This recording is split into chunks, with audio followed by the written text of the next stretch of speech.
দুনিয়াতে যত অদ্ভুত অদ্ভুত প্রশ্ন সব আপনি মুসা আলাইহিস সালামের মাথা থেকে পাবেন। বিভিন্ন বিষয়ে আল্লাহরে প্রশ্ন করতেন। সাইয়েদনা মুসা আলাইহিস সালাম আল্লাহরে বললেন, আল্লাহ আপনি আমার এমন একটা জিকির শিখাইয়া দেন যে জিকিরটার শব্দ আপনি আর আমি ছাড়া কেউ জানবে না। দিনে রাতে সব সময় এই জিকির আমি করব, আপনারে ডাকবো, কিন্তু শর্ত হলো এই জিকিরটা জানবে শুধু আপনি আর জানবো শুধু আমি। আল্লাহ বললেন, মুসা পড়ো লা ইলাহা ইল্লাল্লাহ। মুসা আলাইহিস সালাম কয়, মাবুদ এটা তো জাতীয় জিকির, সবাই জানে। আমি তো চাইছি এক্সেলেন্ট একটা জিকির, কারো কাছে নাই, শুধু আমি জানবো আর আমি পড়বো।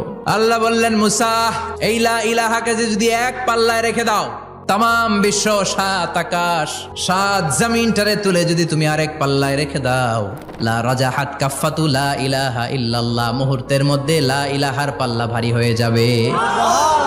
ও মুসা, তুমি যতই এক্সক্লুসিভ জিকির চাও, লা ইলাহার চেয়ে দামি জিকির আমার কাছে নাই।